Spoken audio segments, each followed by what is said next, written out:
Hi, everyone. We'll give folks a minute to join and then we'll get started.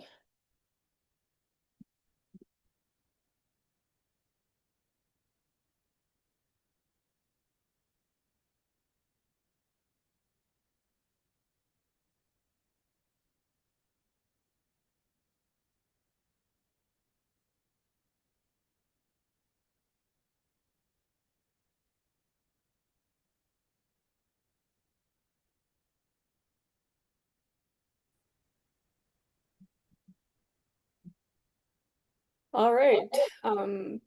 Welcome, everyone. I'm going to go ahead and kick us off because we have some introductory materials to get through before we get to the actual presentations. My name is Sarah Close. I am the program director for the Climate Resilient Fisheries program at Blue Convergence Fund.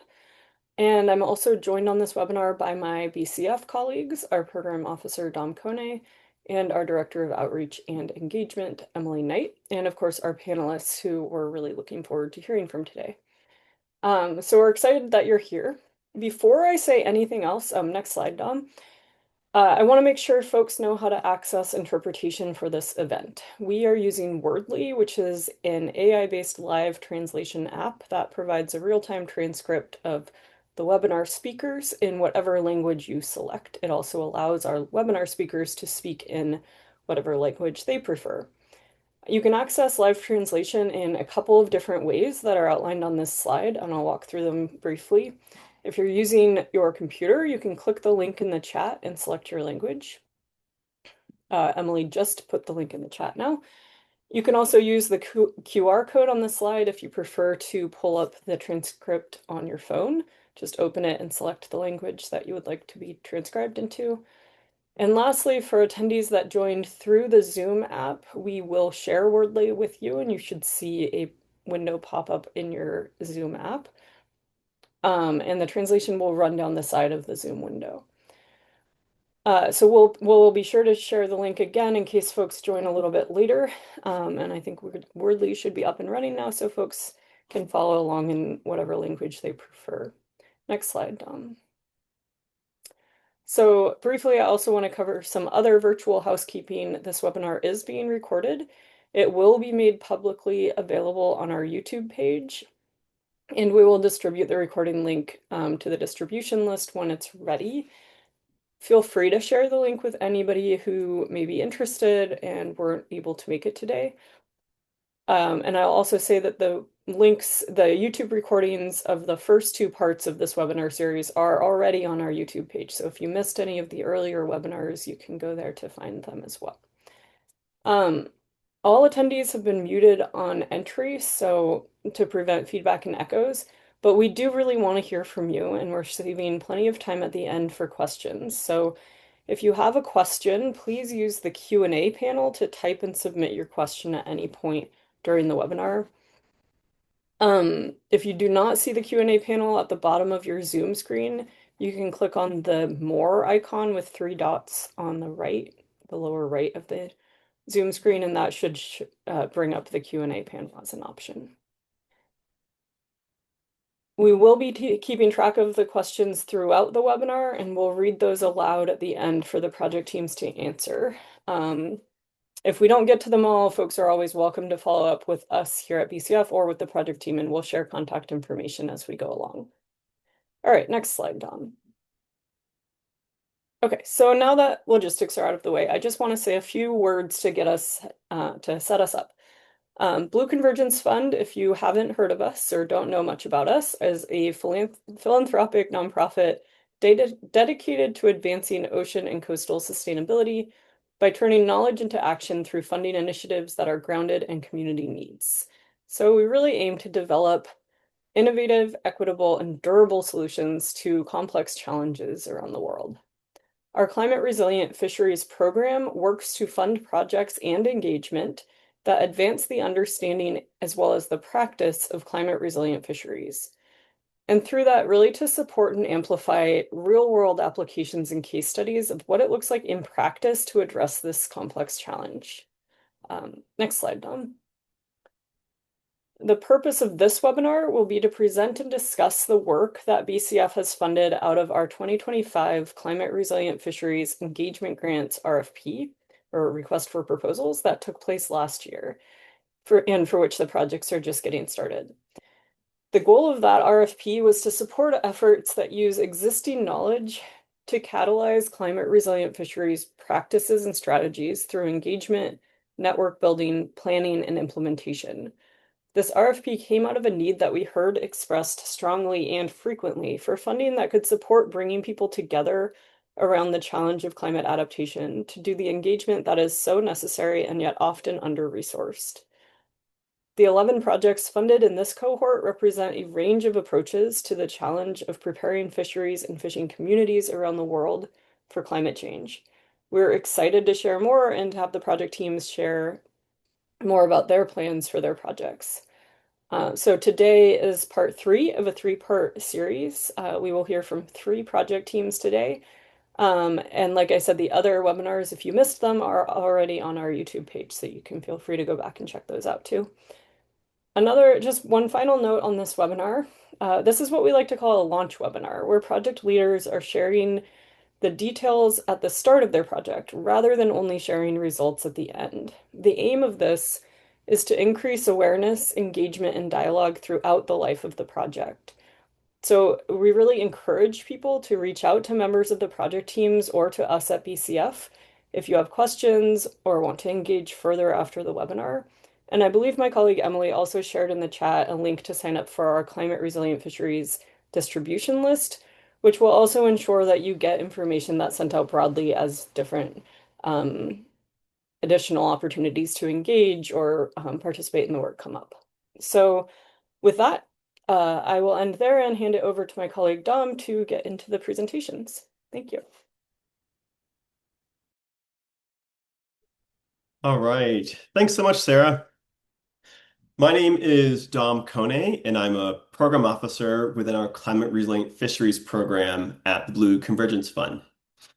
Before we get to today's presenters, we wanted to quickly share the 11 funded projects so that folks get a sense for the geographic breadth and the teams that we funded out of this RFP. And if you'd like to learn more about these projects, you can follow the link to our Climate Resilient Fisheries program page, which I believe is already in the chat or will be shortly.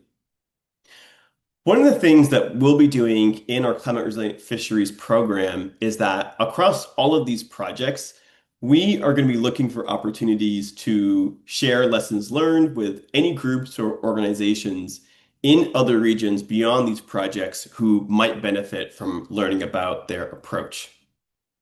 So to help us gain a better understanding of those potential groups, we kindly ask you to please fill out this 1-question survey so that we can hear your recommendations for which groups and organizations you think that we should connect with and share more about any of these projects.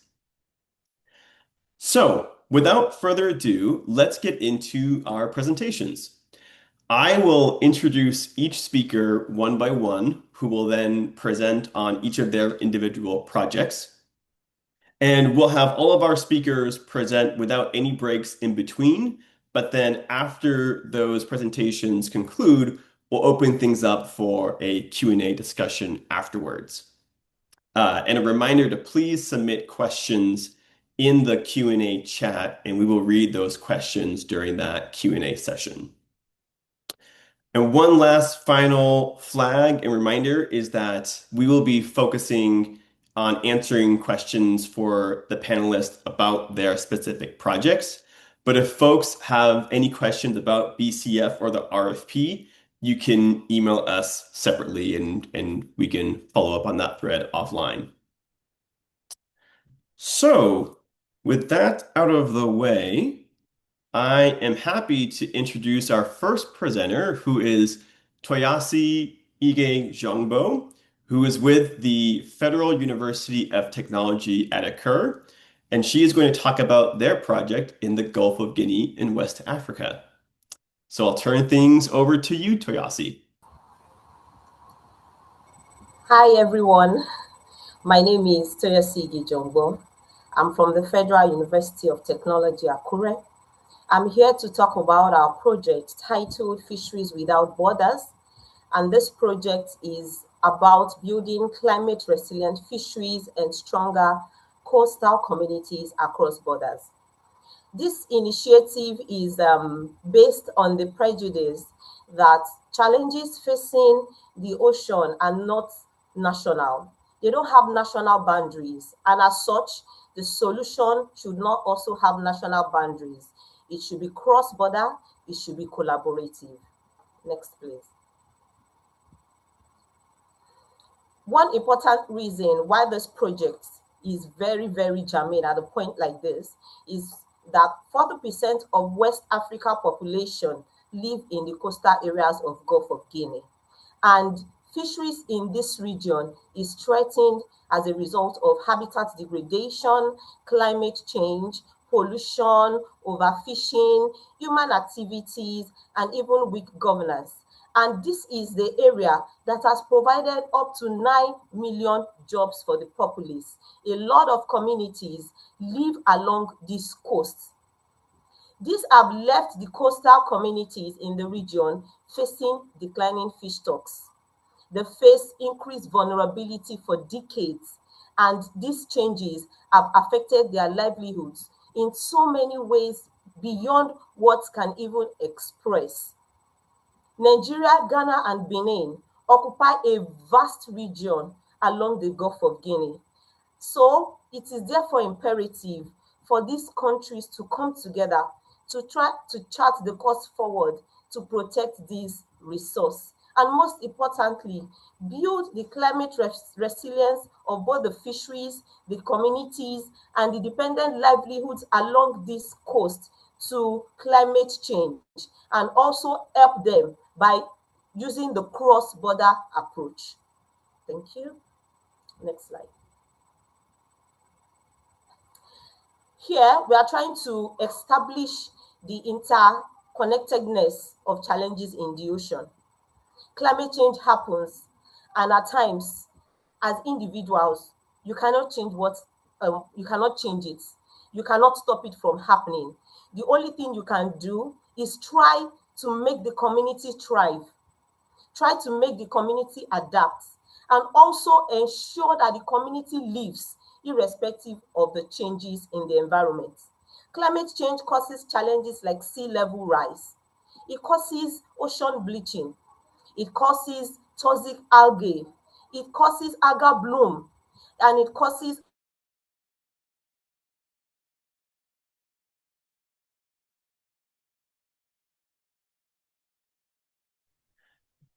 Toyasi, if you can still hear us, I think we just lost internet connection momentarily or just having a momentary freeze. So we'll pause for a second to see if your connection comes back.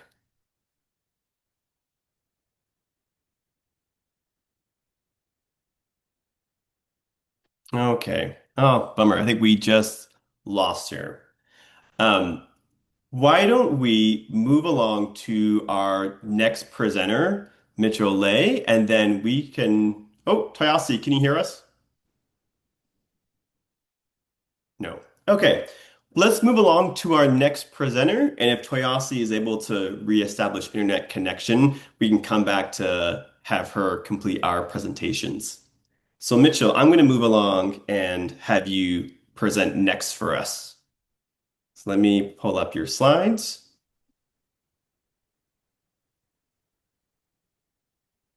Here we go. And I will first give you a formal introduction. So I'm happy to introduce our next presenter, who is Mitchell Lay. And Mitchell is with the Caribbean Network of Fisher Folk Organizations, and he is going to talk about their project in the Caribbean. So Mitchell, over to you.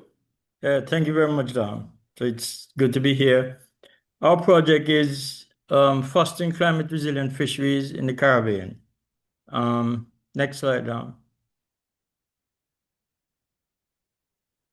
So the CNFO, the Caribbean Network of Fisherfolk Organizations, is a network that links fisherfolk organizations within the Caribbean region, Caribbean community, otherwise known as CARICOM. So we network individual national fisherfolk organizations with the mission to improve livelihoods, develop capacity, and to offer representation. I'm a small scale fisher myself, and I'm also the program coordinator of the Caribbean Network of Fisherfolk Organizations. Next down. So why does Caribbean fisheries matter? So in the Caribbean community, fisheries support livelihoods in excess of 600,000 persons.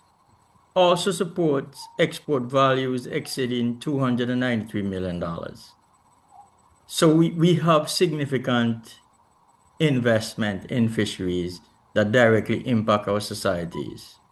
In addition to that, the Caribbean region has been identified as one of the most vulnerable areas in regards to climate change impacts.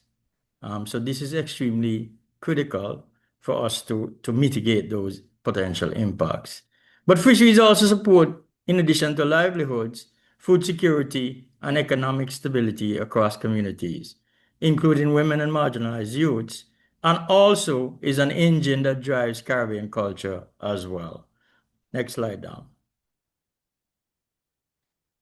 So the challenge to fisheries, we certainly, as a very vulnerable area in terms of climate change impacts, have identified already significant events, ocean warming, acidification, and of course, most of you would have heard of recent hurricanes, including Beryl, Melissa, within the last few years, yes, that have damaged significantly both critical habitats and fisheries infrastructure.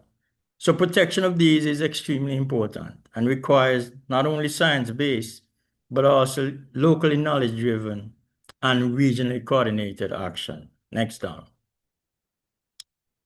So how do we approach, fostering climate-resistant fisheries? First, we take a very practical, fisher-led sort of approach. So we intend to have national surveys which get input from fishers in terms of what actually matters in terms of building resilience. And of course, we then develop plans, etc., from that practical intervention. And then, of course, we focus on inclusivity and equity. Next down.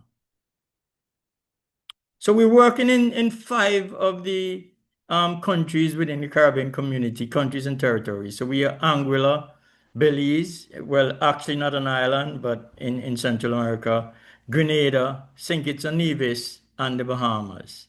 And we've selected these countries based on the need, identified impacts in recent years, but also the risks and the gaps that we have in supporting these countries from a CNFO network perspective. Next down. What are we going to do? So our activities include, yes, the development of national action plans that foster climate resilience at the national level, but also expanding these into a regional component.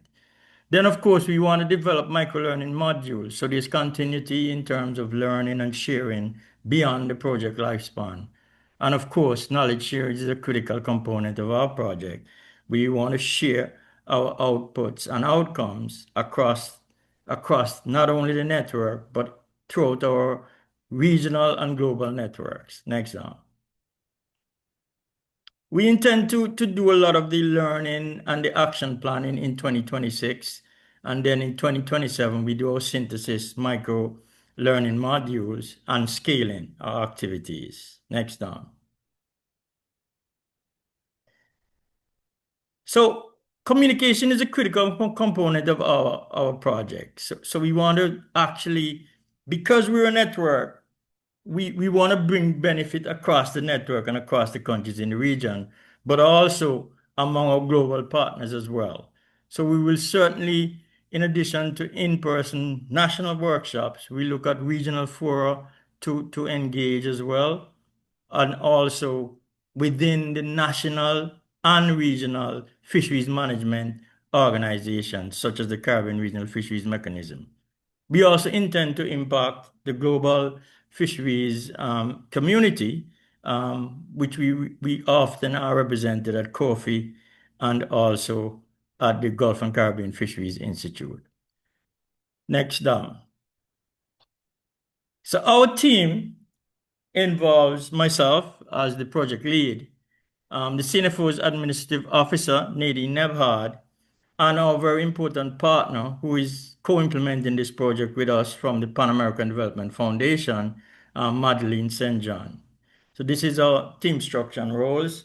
And of course, for further information, we do have quite a bit of information channels that you can get to us. So if there's further information you need, we're happy to entertain you. Next down. And this is an idea of, how you can reach us. So thank you very much, Dan. Over to you, Dan.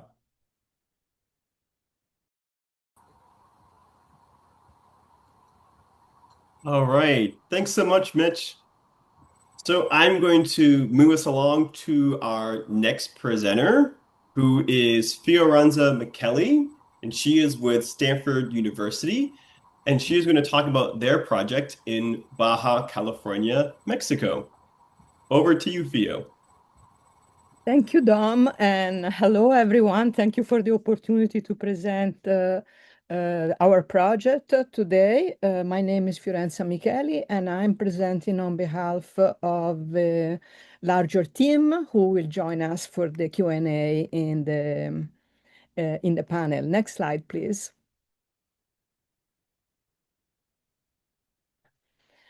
So the team includes Giulio De Leo, also from Stanford, like me, Alessa Flores from the civil society organization Comunidad y Biodiversidad, Mario Ramade, representing the Regional Federation of Fishing Cooperatives of Baja California, Mexico, and Brock Woodson from the University of Georgia.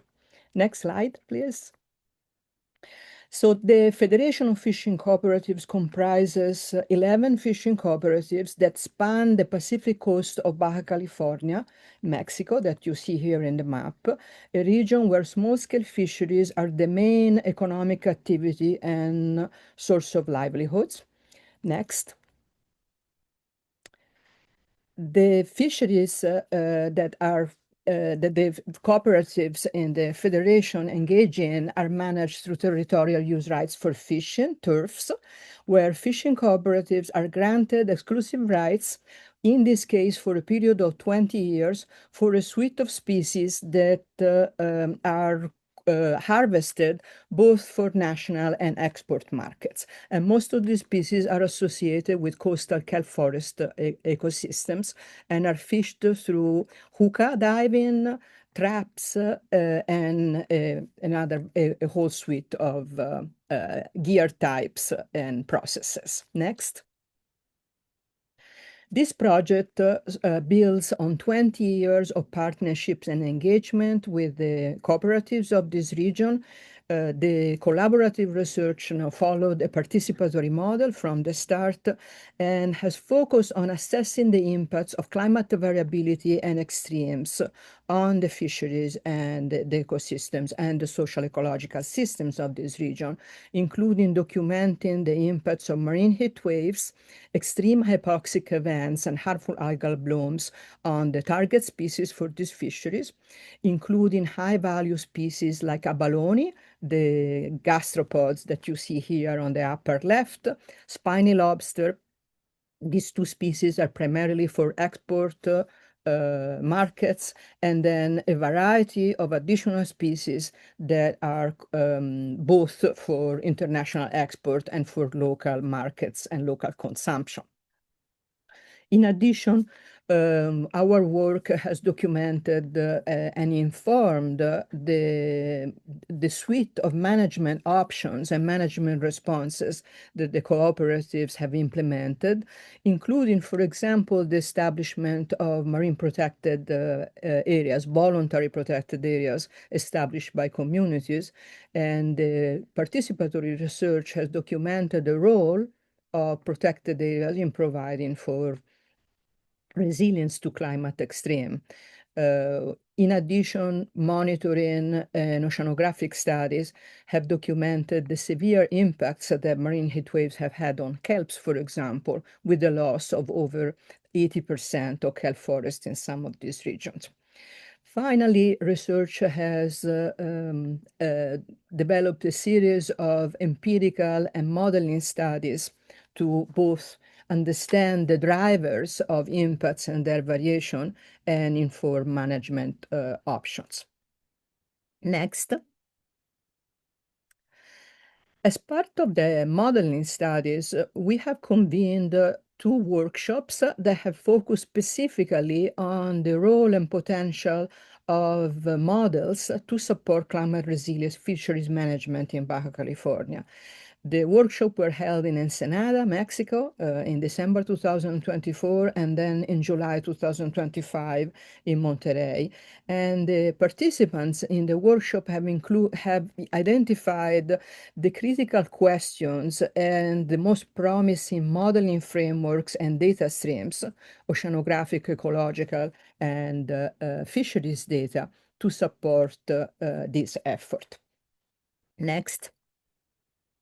So going forward, and as a key goal for this project, we aim to further develop the modeling and analytical frameworks that are needed and will support the fishing cooperatives in increasing their preparedness in the face of climate variability and extremes in Baja California, Mexico, and then our vision is then to scale through Mexico and Latin America. We will convene a series of workshops that will bring together the researchers, the cooperative members, the managers of these fisheries to further validate and develop the models, test drive the models. Out of the previous workshops, we have developed a prototype for a web-based interactive model that participants in the proposed workshops will test and expand and refine, both in terms of the functionality of the models and web app and the data requirements.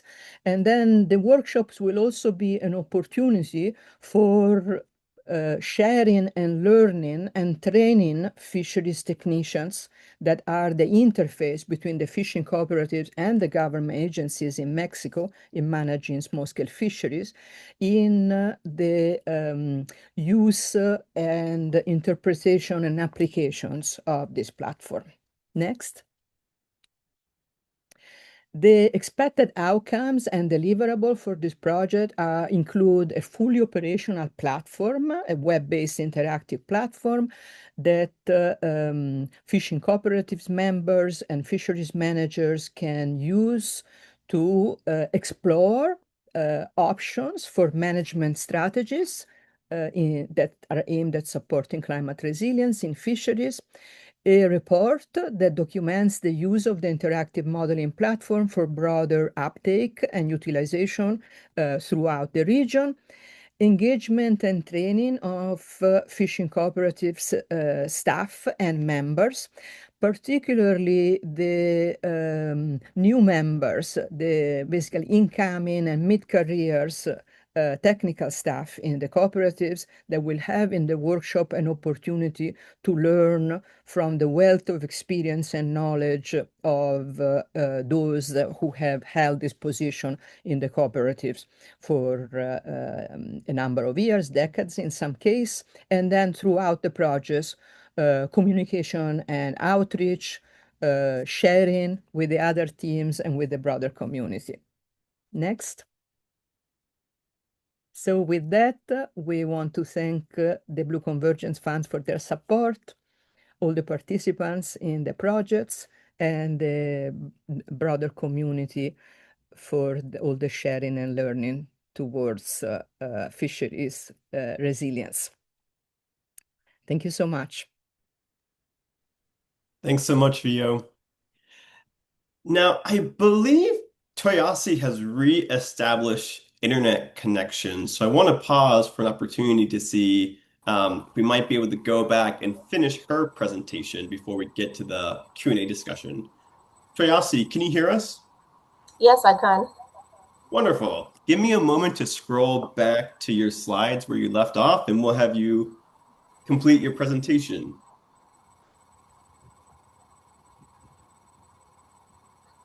let's see here. I believe you are here, right?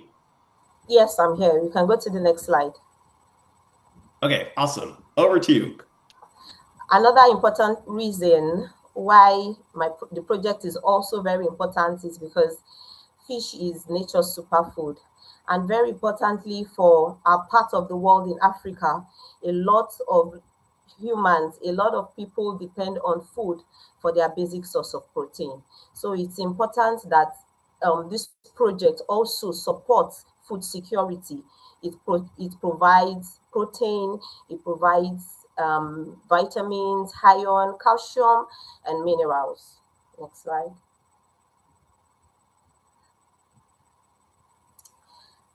This project is based on years of research. Most people on the team are involved in research. Professor Uno, I've been in research for over 30 years. Myself, I've been in the field of research for over 15 years.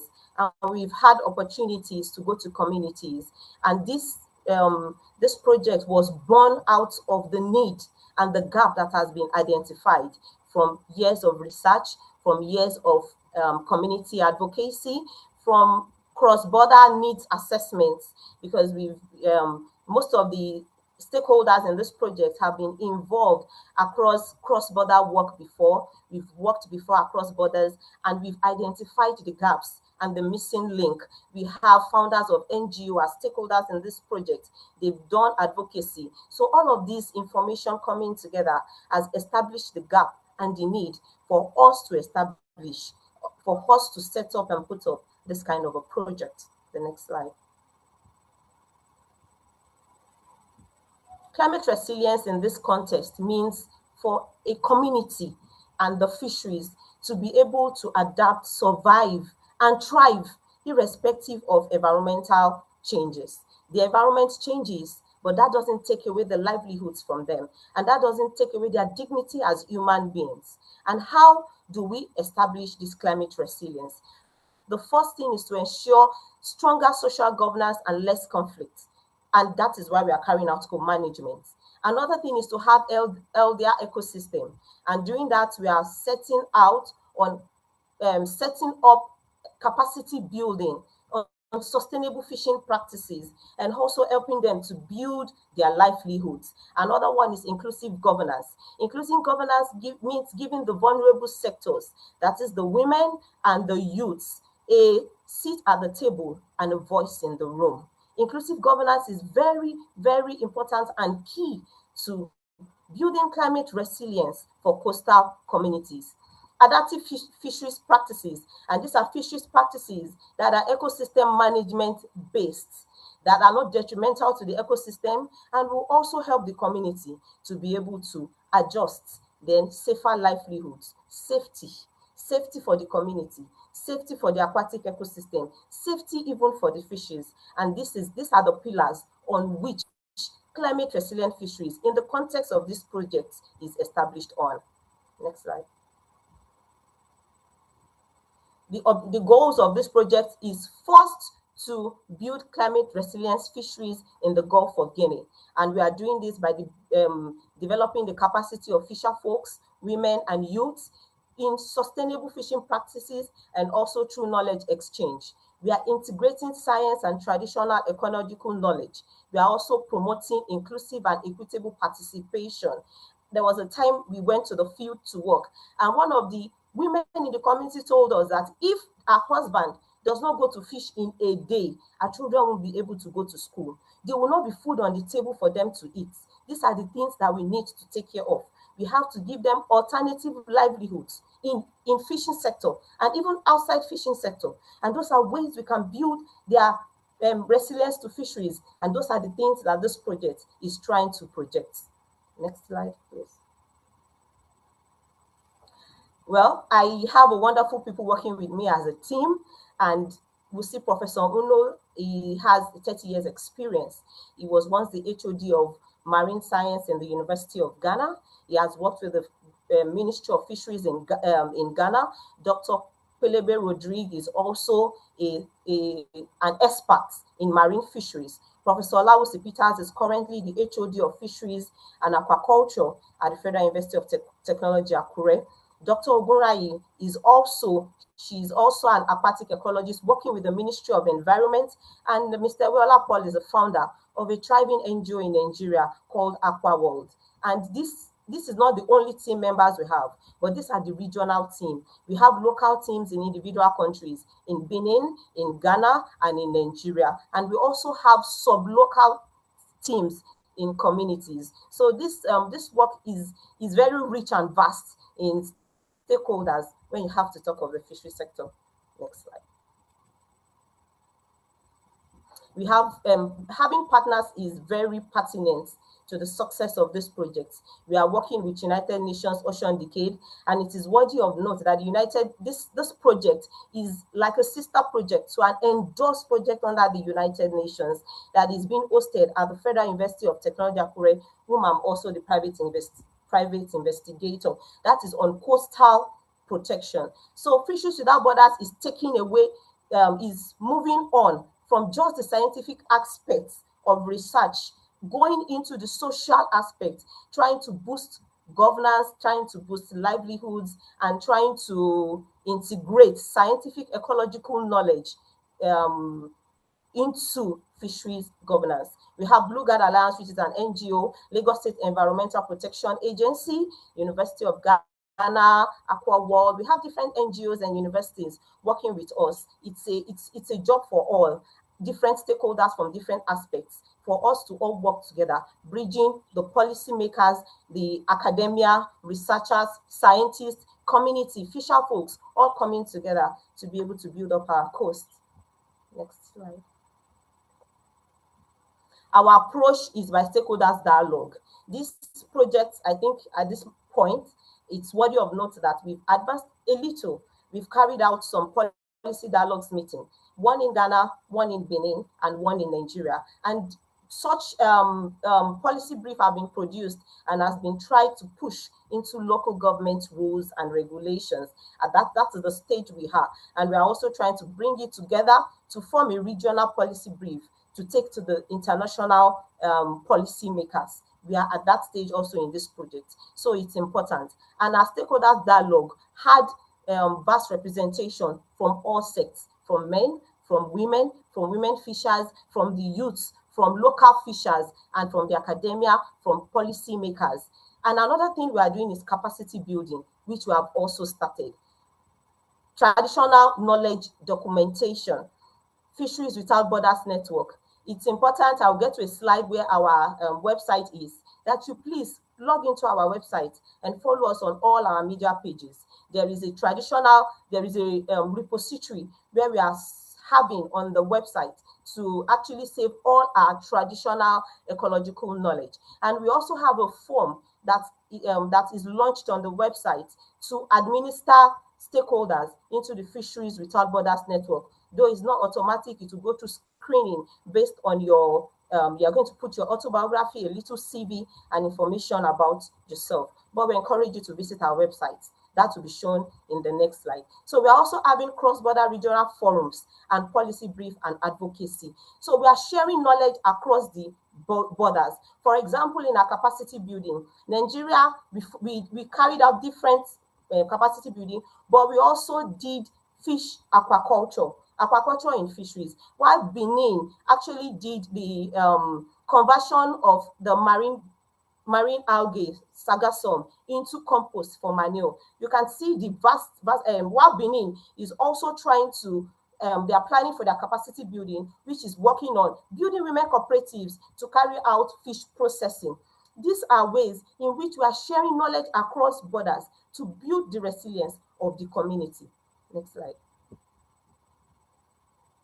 The expected outcomes from this is to have resilient fishing communities in the Gulf of Guinea, inclusive participation of women and youth in decision-making, sustainable livelihoods, stronger fisheries governance, and enhanced cross-border collaboration. For example, when we had our capacity building, A woman from the community kept calling us after we left because we helped them to breed the fishes. We taught them aquaculture, something they've not seen before, something they've not done before. And our fishes are thriving. We even send her fish feeds because she stays in a remote area where she cannot get such. So those are ways that we are empowering, building resilience of the community. Next slide. I'm rounding up my presentation by a short brief of notes that carries the backbone of this project, Fisheries Without Borders. Our oceans are not just ecosystems, they are lifelines for millions of coastal communities. The future of our oceans depends on the action we take today. If we fail our ocean, we fail our future. Protection must start now. Next slide. I want to appreciate, this is our social media page. Please go to our website, Fisheries Without Borders. We have Instagram and we have LinkedIn, Blue Sky, Facebook, and also Twitter. And we are actually engaged on a regular basis. All our activities are there. Please kindly view and follow us on all our media platforms. Next slide. Sincere appreciation to the funders of this noble call, because we that are working with so much passion, and we are grateful for the privilege to have this project funded through Blue Convergence Fund by the Rockefeller Philanthropy Advisors.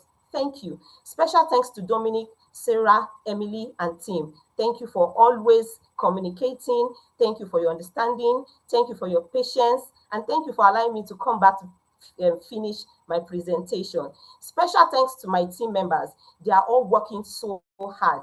If you can permit me a little minute, send emojis of love and appreciation to team members of Fisheries Without Borders that are in this presentation, both the local level, even volunteers that we have students, postgraduate students, undergraduate students that are volunteers in this project. Our team, everybody is working hard. Thank you all, regional team, local team, for putting in your best into the project. So far, so good. Next slide.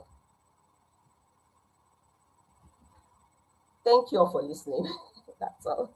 Thank you. Thank you so much, Toyasi. Great presentation. And I'm really, really glad and thankful we were able to reestablish internet connection. That was fantastic.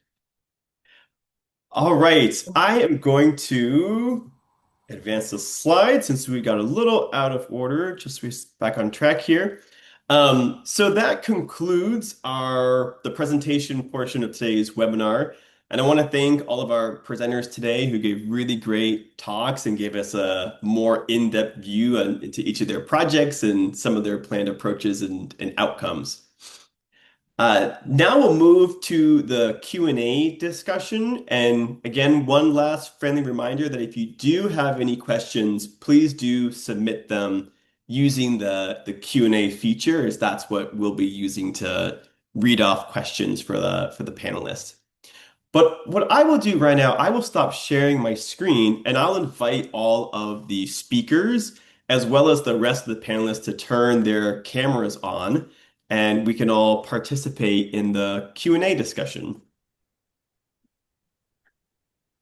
All right. And for the webinar participants, we have invited not only the speakers and leads from each project, but also some of their team members who are going to participate in the Q&A discussion. So I want to first lead us off with a question from the moderator, and this is for each of our presenters today, but certainly any other team members or panelists who are part of those projects, feel free to jump in and add to their responses if you'd like.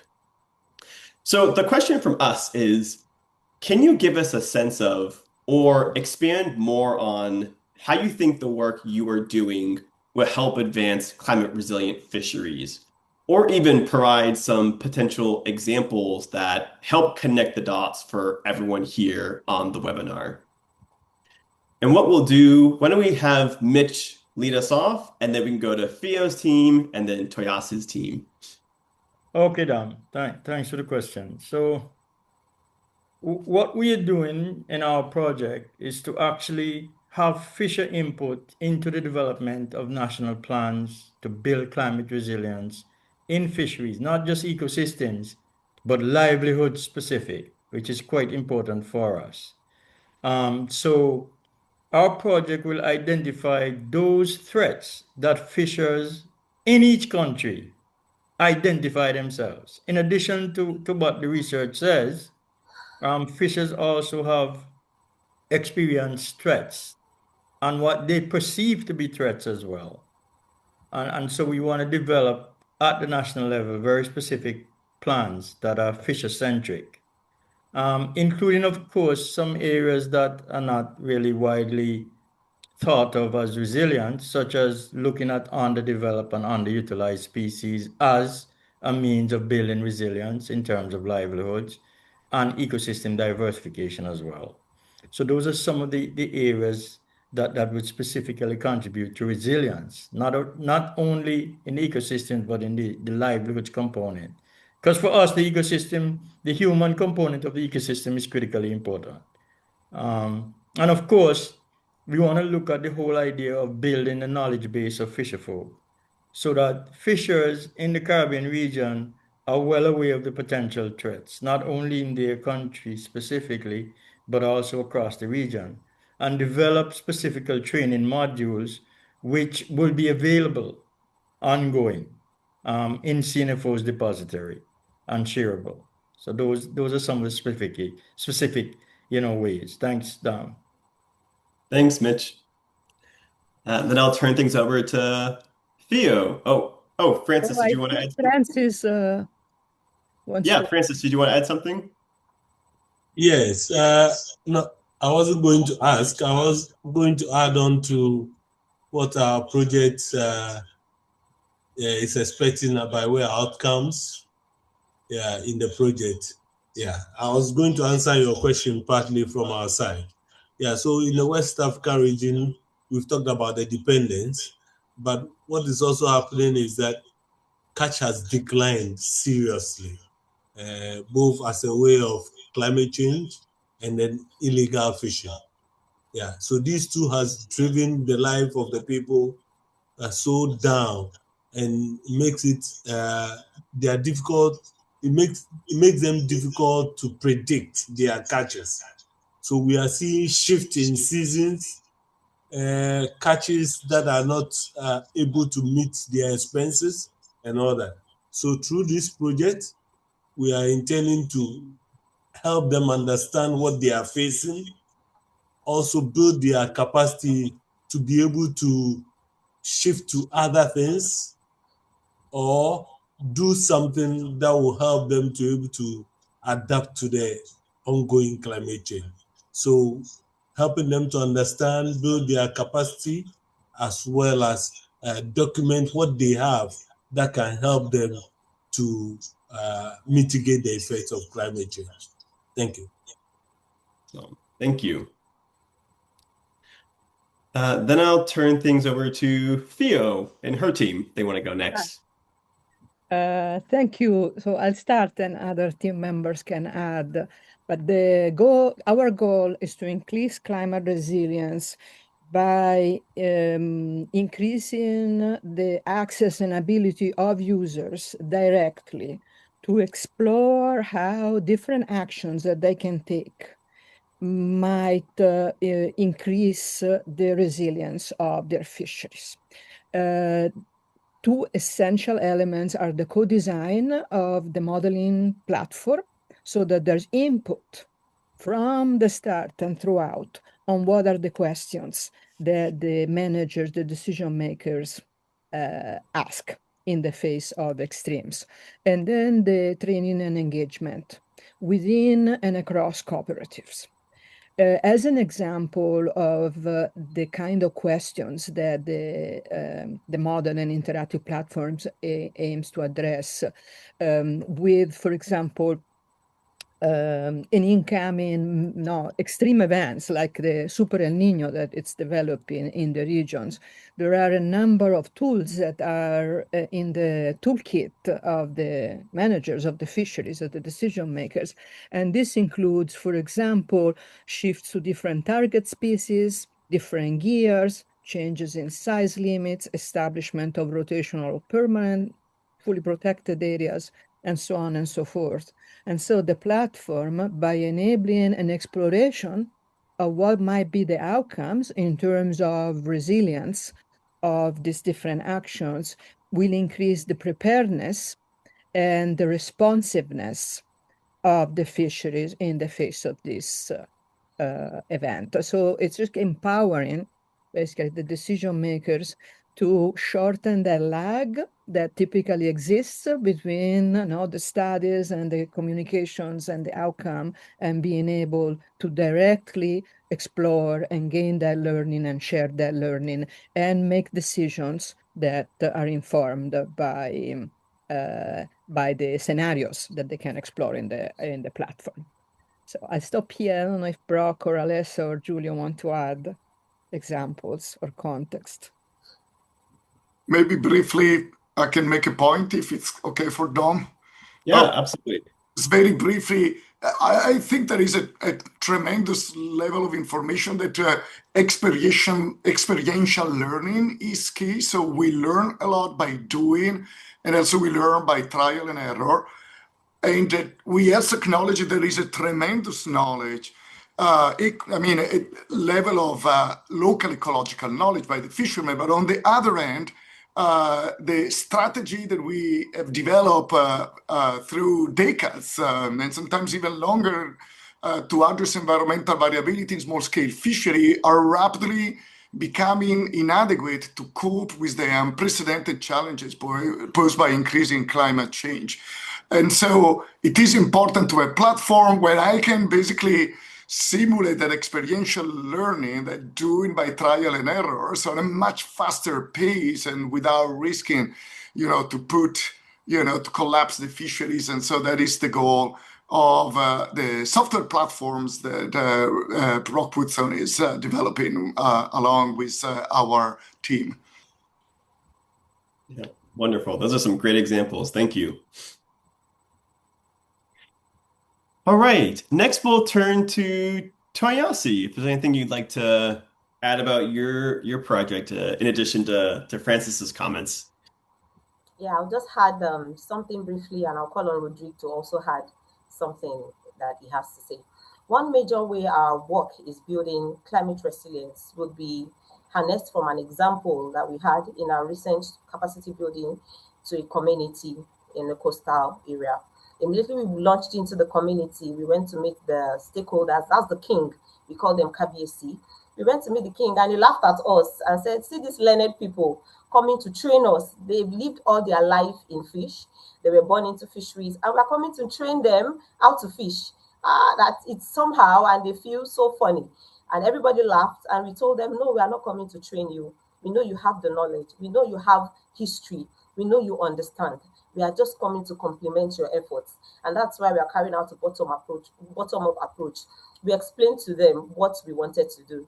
These are people that don't have access to aquaculture. And we explained to them that if you have aquaculture, your life doesn't have to depend on going to the fisheries every day. That's one example. Our work is building building the resilience to climate.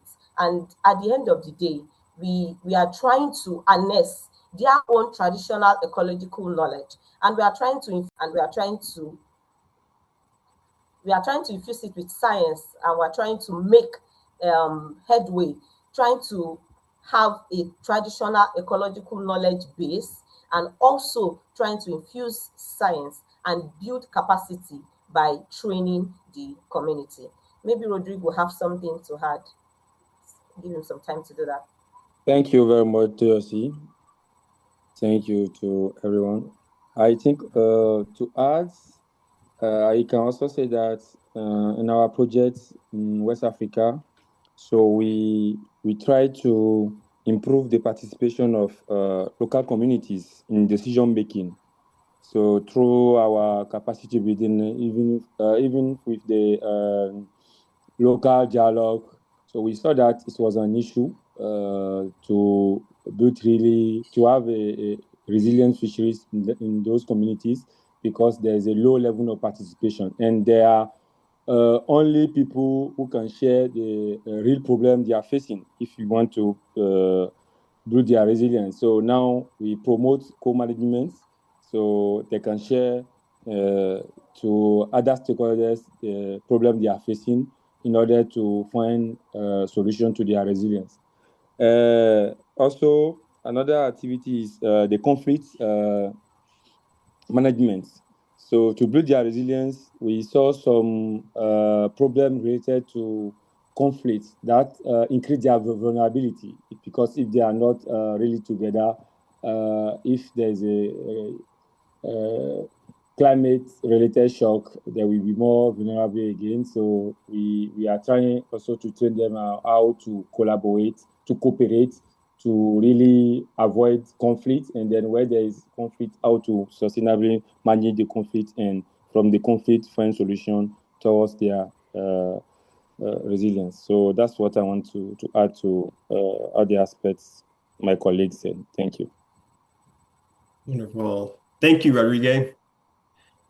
So we've got a couple minutes. We might be able to squeeze in potentially one or two questions from the audience here.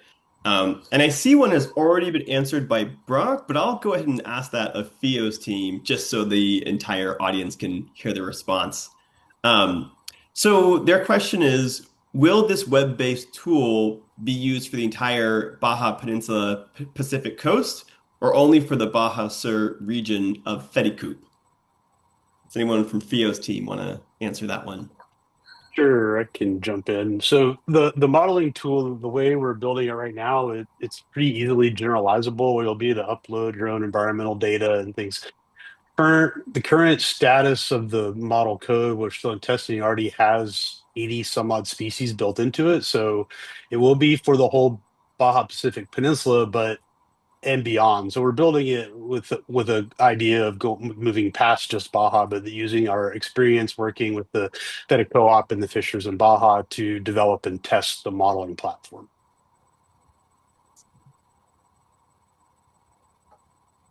All right. And then we'll go to our next question, which might need to be our last one, just so we wrap up in time.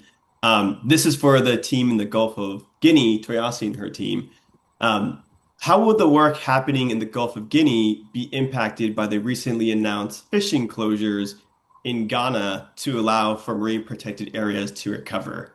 And they say this is very inspired work supporting so many communities, and they thank you. I think Professor Ono from Ghana, Yeah. because he's actually involved in the closure and is a stakeholder in it, I think is the best person to answer the question. Prof, over to you. Yes, thank you very much, Doc. The fishery closure in Ghana is currently for the industrial as well as the semi-industrial fisheries. The artisanal fisheries is not affected by the fishery closure. And as well, the new Fishery Act has moved industrial fishers 12 nautical miles ahead. First, it used to be 6 nautical miles, but the inshore exclusive zone has been moved to 12 nautical miles, and that allows the artisanal fishers to fish easily within the 12 nautical mile space. And so there is improved monitoring and surveillance to ensure that artisanal fishers are not affected. So seasonal closure is not affecting the artisanal fishers.